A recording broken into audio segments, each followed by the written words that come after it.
Good afternoon. Thank you so much for being here. This is the Tualatin Valley Community Band. We're so happy to have you here. It's a warm day, so we're glad you braved it to be here. That piece was called Prairie Dances by David Holsinger. He just wrote that about a celebration on the plains of Texas, and I think that sums it up pretty well. One of the things that's really indicative of his style, he started writing like early 90s, and he's still pretty prolific. He's slowing down a little bit, but he was in that kind of wave of the 90s. His music is very rhythmic. You can hear a lot of that alternating. You can feel it. It's very much, when I sang it, they didn't believe me at first, but it's very much, if you've seen West Side Story, it's the same pattern as America. So the pattern itself, the pulse doesn't change, but the way you divide it and group it and style it does. That's what gives it that little looping kind of jump feeling. So, all right, Prairie Dances by David Holsinger. This next piece, if you've been to one of our concerts since I've joined this group, the chances are good that Grainger's on the program someplace. I kind of just have a thing. I just love to play Grainger. So this one is one of his really best-known pieces and really one of his most challenging, especially if you play an instrument of the woodwind variety. This is called Molly on the Shore. This is really one of his really outstanding, a lot of notes, but they're handling it really well. And we're going to go at a really nice but pretty quick tempo. It'll be great. It'll be great. All right, so this is Molly on the Shore by Percy Grainger.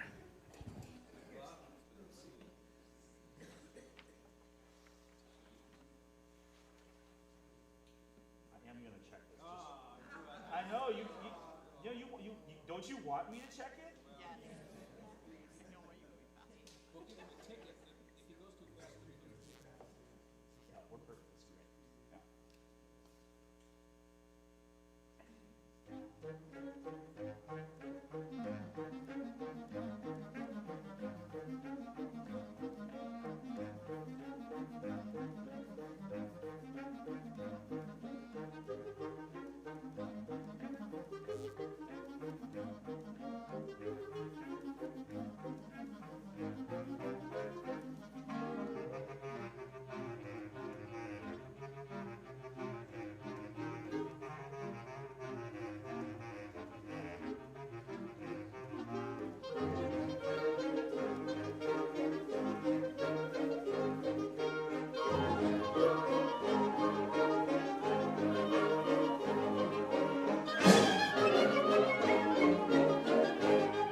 Okay. This next one is part of a really interesting kind of moment in our music. So there's a really famous composer. I don't know if you've heard of a choral composer by the name of Eric Whitacre.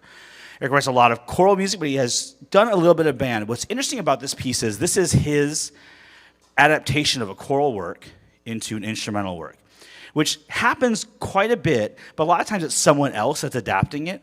But in this case, it's the composer himself. So he has a really great idea of what the piece should feel like, how to treat his own very, as you'll hear, very personal and very kind of unique harmonic language. And he does a great job of making it feel like maybe this was written for band all along. I mean, it wasn't, but you can feel how he was able to make that feel real and how he was able to make it feel like maybe it was the other way around. Maybe the choral music came second. But it's really been for me, really fun to work on. One of the things that is interesting about working with a group of adults is that sometimes I forget that part of the reason why they asked me to be here is because they want me to keep teaching and they want to keep getting better and keep learning. So playing pieces like this that expand the way we hear harmony, because you can hear it's not sit down at the piano and play major triads. It's very different. There's a lot of lingering dissonances that are written in and really, really purposeful, and that can be hard to, at any level, at any age, anyone, to really get into. So it's been really fun to kind of dig into that and make it feel like it's not uncomfortable, and that's really, it's on purpose, because I promise it is. All right, Eric Whitacre, Sleep.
Okay, the last piece of this first half is a polka, potentially my first polka.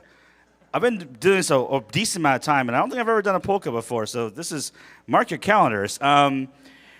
This is called the clear track polka. It is the idea of a train coming down the track with a clear track that can just keep moving. So you hear that right from the beginning. You'll hear in the flute and in the percussion section, the actual train. You'll hear the train whistle. It is coming. So this is the clear track polka. It's arranged by a guy named Alfred Reed. Alfred Reed wrote a lot of really, really fantastic milestone band music. But what he did a lot of transcriptions because I think he grew up as a violin player, so that orchestral music was still very much in his blood. So he transcribed a lot of orchestral music into band, and this being one of them. So this is the clear track polka by Eduard Strauss, transcribed by Alfred Reed.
Take about 10 minutes so we can all get some water, and we'll come right back here. All right. All right. Great. Wonderful. Overall.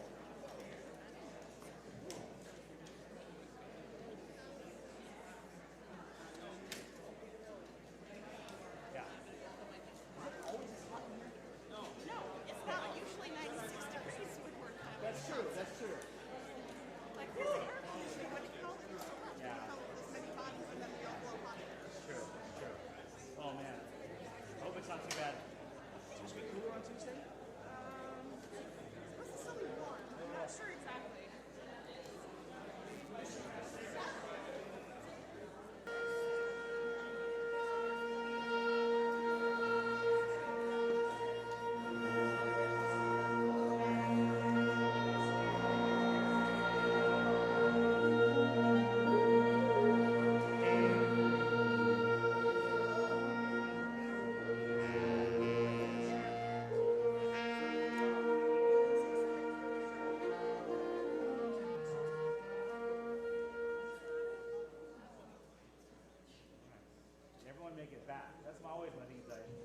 start with that without someone.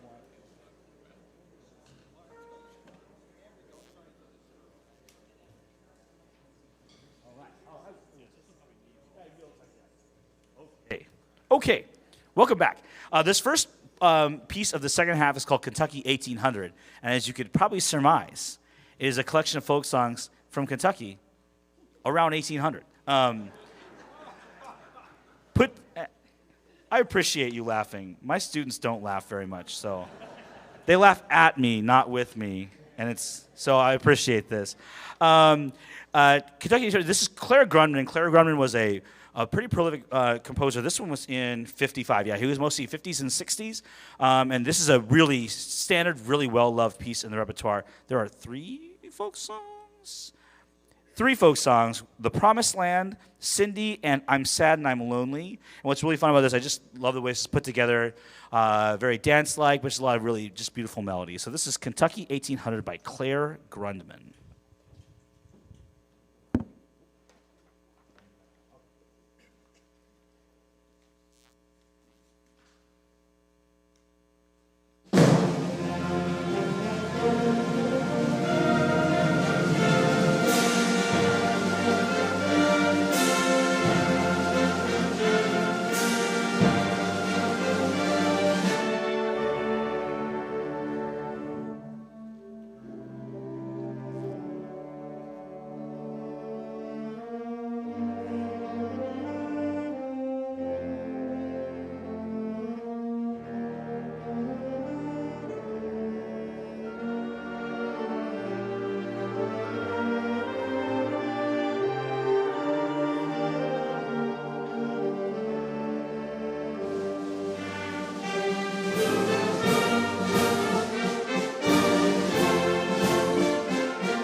Okay, last month, just a few weeks ago, we did our annual concert where this group and my high school group share a concert. It's every May. We do that at my building in Hillsborough at Liberty High School, and it's always really fun. And every year we play 1 to 2 pieces together. This year, this next one you'll hear, we played together. So I did not anticipate. My group just played it in a concert last week. So my life has been filled with Wheels by David Bobrowitz in the last couple months. I did not expect it to be that way. It's like the 5th time I performed this in the last couple months. No, it's great though. So this is Wheels by David Bobrowitz. He just envisioned this as a piece about any sort of fast-moving machine that takes a little bit to get going and then has some fits and starts and spurts in between, and it's kind of on the rails, off the rails, and you'll hear it. So this is about a little crazy machine. This is Wheels by David Bobrowitz.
Okay.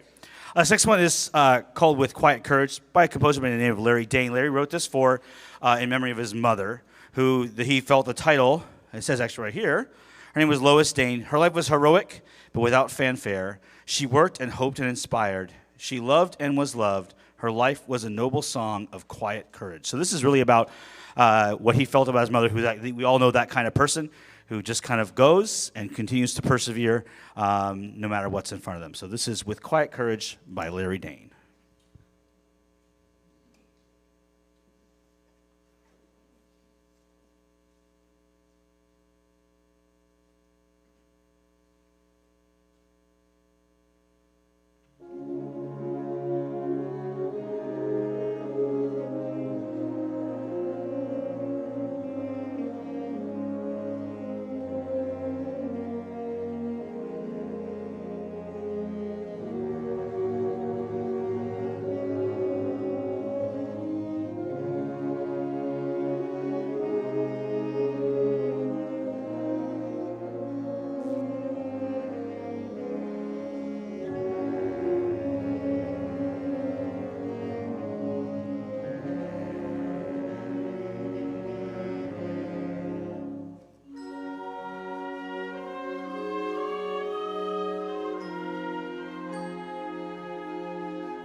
So, okay, we're good.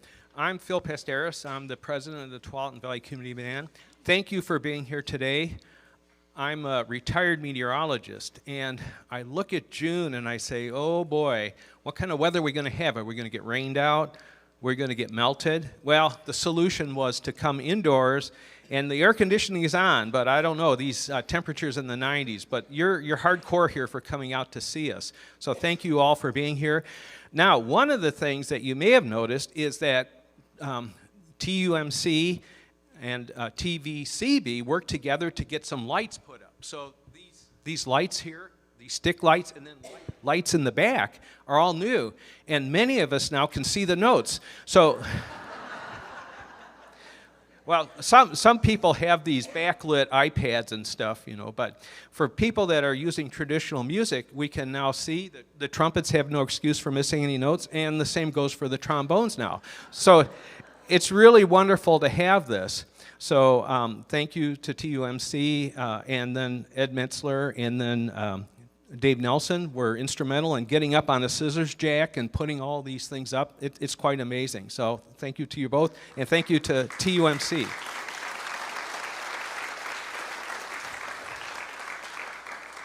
Now, I looked at the forecast for next Tuesday when we move to Cook Park, the Bishop Shekla gazebo. So at 7 p.m. on every Tuesday through the end of July, we'll be rehearsing there. And the temperatures are only supposed to be in the middle 80s. So it's a beautiful venue. It's in the shade, okay? We designed our concerts to be at night, so the temperatures will be just fine. And the city of Tigard takes care of the gazebo for us, and we're in good shape for that. So you're welcome to come by with any critter you want, four-legged, two-legged, whatever, and appreciate our rehearsals. So thank you for contributing. We're going to give a portion of this to the BHOB group. What'd you say? Some of the contributions now from other agencies are not as what would you call it?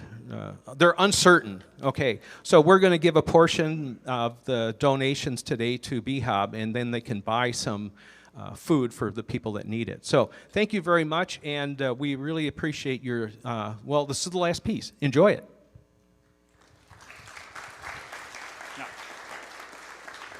And I just want to echo what Phil says. Every Tuesday night, and if you happen to be an instrumentalist, haven't played in a while, and you want to get back out there, every Tuesday night, during the summer, we are open membership.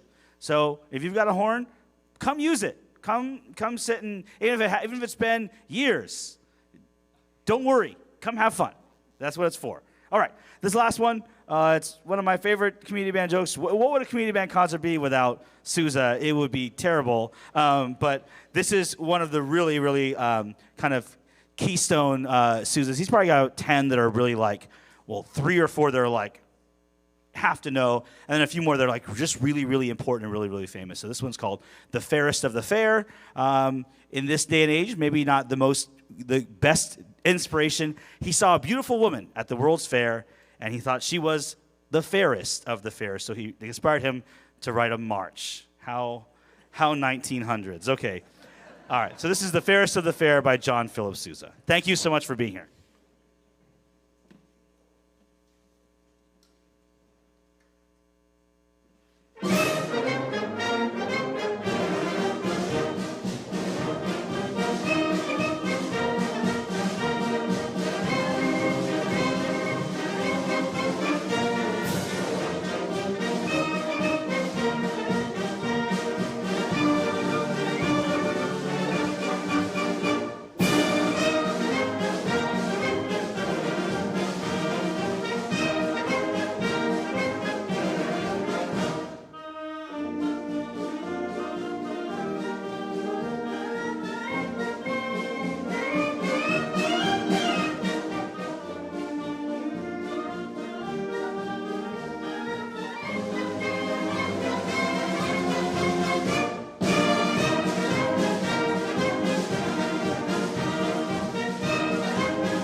You do this long enough, it happens.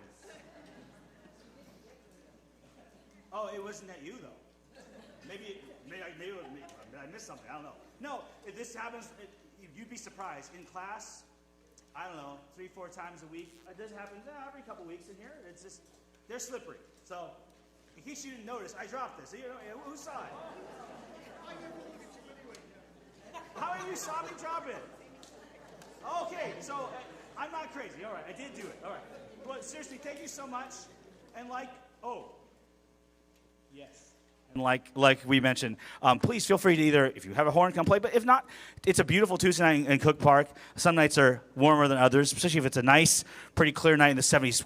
It's just an absolutely beautiful place to be on a Tuesday night. So come by, watch, rehearse, walk your dog, bring your grandkids, whatever you want to do. Just come hang out, and we really enjoy having people watch rehearsals. But the last Tuesday night in July, I don't know the number right now, whatever the last Tuesday is, that's our end of the summer concert. So be happy to have you join us. Thank you so much. Have a great rest of your Sunday, everybody. All right. Hey, great job. So, don't forget to take your stands that you need for Tuesday. Everything but Coon Restaurant Swanee and Sergeant Stripes goes to your section leader. And we'll see you Tuesday night.